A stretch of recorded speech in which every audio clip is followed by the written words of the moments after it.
Bihar public service commission के द्वारा 68 जो प्रीलिमिनरी एग्जामिनेशन है वो 12 फरवरी 2023 को प्रस्तावित है। एडमिट कार्ड जारी कर दिए गए हैं। इस वीडियो में हम लोग जो इंपॉर्टेंट इंस्ट्रक्शंस है जो बिहार पब्लिक सर्विस कमीशन के द्वारा दिया गया है उसको देखेंगे। साथ ही साथ जो अतुल प्रसाद जी हैं जो इन्होंने ट्वीट किया था एग्जामिनेशन को लेकर, काफ़ी इंपॉर्टेंट ट्वीट था, उसको देखेंगे। और साथ ही साथ फाइनली हम जो एडमिट कार्ड का इंस्ट्रक्शंस है वो भी देखेंगे।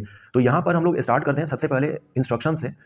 इंस्ट्रक्शंस ये है पहला कि परीक्षा केंद्र जो है वो 9:30 से खोल दिया जाएगा। वहाँ पर कैंडिडेट इंटर कर सकते हैं और 11 बजे से पहले किसी भी हाल में एग्जामिनेशन हॉल में चले जाना है। ये है पहला इंस्ट्रक्शन। नहीं तो फिर क्या होगा कि गेट बंद हो जाएगा तो दिक्कत हो जाएगा। इसीलिए कैंडिडेट को सलाह दी जाती है कि वो 8 बजे से लेकर 9 बजे के बीच में सेंटर पर पहुंच जाए।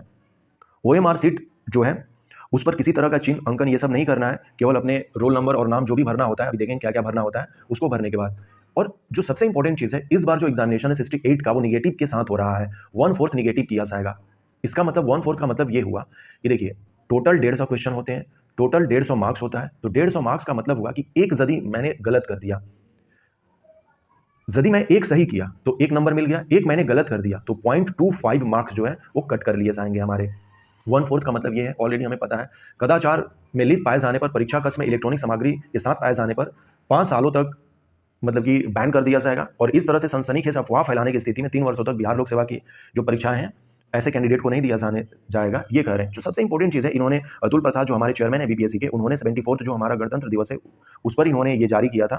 सबसे पहले तो इन्होंने शुभकामनाएं दी, फिर ये कह रहे हैं कि देखिए जो 68 प्रीलिमिनरी एग्जामिनेशन देने जा रहे हैं कैंडिडेट, उनको ये सलाह दी जाती है कि वे निर्देशों को ध्यान से पढ़ें। निर्देशों को, जो क्वेश्चन में निर्देश है उसको तो ध्यान से पढ़ना ही है कि निगेटिव मार्किंग है, लेकिन यहाँ पे निर्देशों को ध्यान से पढ़ने का मतलब है कि क्वेश्चन को सबसे पहले अच्छे से पढ़ना है और खासकर विशेष रूप से विकल्पों में बदलाव को देखें कि विकल्प कैसे बदल रहा है। जैसे यूनियन पब्लिक सर्विस कमीशन की जो सिविल सर्विसेज एग्जामिनेशन होती है उसमें जो ऑप्शंस होते हैं वो काफी इंपॉर्टेंट होते हैं, काफी इंपॉर्टेंट प्ले रोल करते हैं। और यदि देखें, यदि कोई हो, मतलब कि ऑप्शन में यदि कोई इस तरह का विकल्प दिख रहा है कि नहीं भाई वो परिवर्तित हो रहा है, या ऑप्शन ई वाला मैटर तो नहीं ना बन रहा है कि एक से ज्यादा इसके आंसर हो रहे हैं, ये भी ध्यान में रखना है। और यदि किसी को प्रश्न बहुत कठिन लगता है तो घबराए नहीं, क्योंकि इसमें सापेक्ष प्रदर्शन ही कोई मायने रखता है। जैसे इसको इस तरह से समझा जा सकता है कि एक तरफ टीम मान लीजिए कि इंडिया है और एक तरफ न्यूजीलैंड है, अभी जो मैच चल रही है। यदि हम ODI की बात करें तो टोटल 300 बॉल फेंकने होते हैं। अब 300 बॉल फेंकने होते हैं तो इसका मतलब ये नहीं है किसी भी टीम के लिए कि 300 बॉल पर हमें 4 या 6 लगाने ही हैं। ये दो कैंडिडेट के सापेक्ष में प्रदर्शन को प्रदर्शित करता है, क्योंकि मैच में जितना इंपॉर्टेंस है उसी तरह से PT को पास करना इंपॉर्टेंट है। और ये तब पॉसिबल है जब उस कैंडिडेट की कांस्टेंट, वो कितना कांस्टेंट है, वो कितना एनालिटिकल है, वो कितना रीजनिंग है, ये काफी इंपॉर्टेंस रखता है। जैसे कि महेंद्र सिंह धोनी इसके एग्जांपल है, वो किस तरह से एनालिटिकल रीजनिंग करते थे, देखा जाए तो पूरी तरह से वो खेल को पूरी तरह लास्ट तक ले जाते थे और जो उनके पास कैपेसिटी है उस पर वो बिलीव करते हैं। उसी तरह से यहाँ पे ये बताया गया है, सेम कहा गया है कि खुद पर विश्वास करें कि जितना आपने पढ़ा है, ये एग्जामिनेशन केवल आपकी नहीं हो रही है, जो सामने वाले हैं उनकी भी हो रही है। तो आप अपना प्रदर्शन कितना बेहतर कर पा रहे हैं, ये काफी इंपॉर्टेंस है। तो इस चीज को इस तरह से समझना है। आगे हम लोग अदर इंस्ट्रक्शंस में देखेंगे और अभी जो 10 दिन का हमारे पास समय है उसमें हमें क्या रिवीजन करना चाहिए, इस बात पर भी हम चर्चा करेंगे। यहाँ पर नीतीश कुमार जी का एक ट्वीट है, 26 जनवरी को ही काफी इंपॉर्टेंट हुआ था। इस बार जो है 2023 के जो पद्म अवार्ड है वो अनाउंस हो चुके हैं। हमारे बिहार से 3 लोगों को पद्म अवार्ड दिया गया है और तीनों जो है ये पद्मश्री ही हैं। सबसे पहले मधुबनी की श्रीमती सुभद्रा देवी जी हैं, जिनको कला क्षेत्र में मिला है। नालंदा के श्री कपिल देव प्रसाद जी हैं, इनको भी कला के क्षेत्र में मिला है। और आनंद कुमार सर को कौन नहीं जानता है, जो पटना के हैं, तो इनको शिक्षा और साहित्य के क्षेत्र में दिया गया है। तो 3 लोग कौन है, एक है सुभद्रा देवी जी, एक है श्री कपिल देव जी और एक है आनंद कुमार जी। तो ये 3 लोगों को पद्मश्री अवार्ड से नवाजा गया है। ये अपना करंट अफेयर का था। यहां पर भी दिया गया है कि रिपोर्टिंग टाइम 10 बजे दिया गया है यहां पर एडमिट कार्ड में। लेकिन देखिए इंस्ट्रक्शंस में अभी हम लोगों ने देखा, इंस्ट्रक्शन में बिहार पब्लिक सर्विस कमीशन ने कहा कि ठीक है 10 नहीं 9:30 बजे ही उम्मीदवारों के लिए परीक्षा केंद्र खोल दिए जाएंगे। तो इसीलिए ये यहां पर दिया गया कि नहीं 10 नहीं 9:30 बजे से ही एंट्री स्टार्ट हो जाएगी और 11 बजे जो है क्लोज हो जाएगी। सब्जेक्ट में हमें OMR सीट पर जनरल स्टडीज भरना होता है, कई बार ये लोग पूछते हैं। ये रहा अपना नेक्स्ट जो प्रारंभिक परीक्षा है, तो यहाँ पर हम लोग कोई देख लेते हैं कि अपने साथ प्रवेश पत्र हमेशा रखना है, इसका अनुपालन करना है।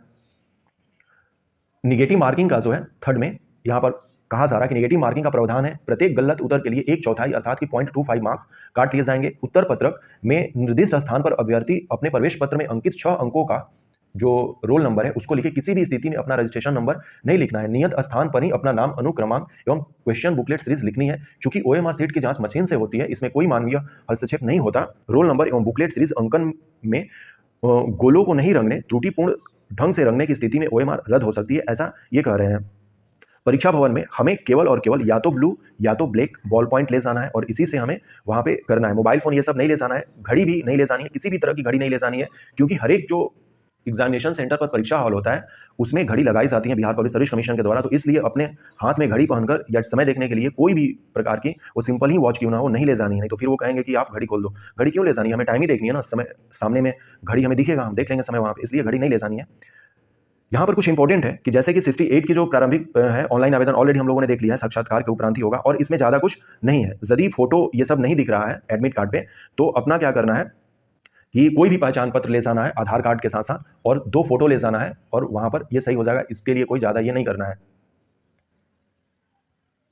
और फाइनली जो है जब परीक्षा समाप्त हो जाएगा तो जो क्वेश्चन बुकलेट है वो हम ले आ सकते हैं। परीक्षा समाप्ति के उपरांत जो इन्विजिलेटर है वीक्षक द्वारा used OMR sheet LDP bag में सील कराने के पश्चात ही परीक्षा कक्ष छोड़ना है। देखिए जब एग्जामिनेशन हॉल में हम लोग 11 बजे चले जाएंगे तो उसी समय जो क्वेश्चन पेपर आएगा वो कैंडिडेट के सामने ही खुलेगा और जब OMR कलेक्ट हो जाएगा तो 5 मिनट वेट करना है, क्योंकि जो बैग है LDP वहीं पर सील होगा और उसके बाद ही हमें एग्जामिनेशन हॉल छोड़ना है। ये फाइनल है, क्योंकि फिर ऐसा नहीं है कि जो कंट्रोलर है एग्जामिनेशन उसके पास OMR जाएगा और वो सील करेगा, नहीं, एग्जामिनेशन हॉल में ही जो कैंडिडेट्स हैं उनके सामने ही जो है OMR भी सील हो जाएगा और डायरेक्ट वो BPSC ऑफिस को चला जाएगा फिर।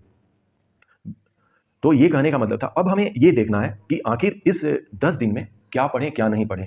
इस पर यदि हम लोग बात करें तो देखिए रिवीजन बहुत ही इंपॉर्टेंट है, अभी भी समय है, मॉक टेस्ट जितना हो सके देना है, कम से कम 3 से 4 मॉक टेस्ट तो जरूर देने चाहिए, हर एक दिन देने चाहिए अभी कैंडिडेट्स को, और इससे पता चलेगा कि कितने हम कर पा रहे हैं। मॉक टेस्ट के साथ साथ करेंट अफेयर पर फोकस करना है ज़्यादा से ज़्यादा, जो एस्थेटिक पोर्शन है जिसमें कि साइंस और हिस्ट्री है इस पर भी फोकस करना है, और वैसे एक भी जो अपना सेक्शन है उसको छोड़ के नहीं जाना है। कई कैंडिडेट्स होते हैं जो मैथ्स वाले पहले छोड़ के जाते थे, तो मैथ्स के भी नहीं छोड़ के जाने हैं, क्योंकि अब जो है मैथ और रीजनिंग दोनों को मिलाकर 10 क्वेश्चन लगभग पूछे जाते हैं। 10 क्वेश्चन हमेशा पूछे जाते हैं।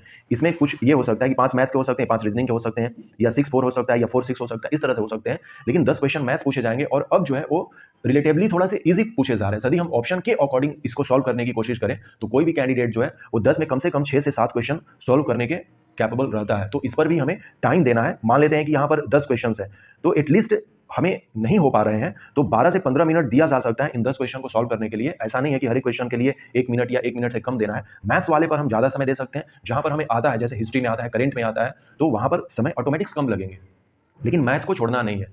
तो ये रहा, तो सारे लोगों को एग्जामिनेशन के लिए all the best. So thanks and take care. पढ़ाई पे लगे रहिए।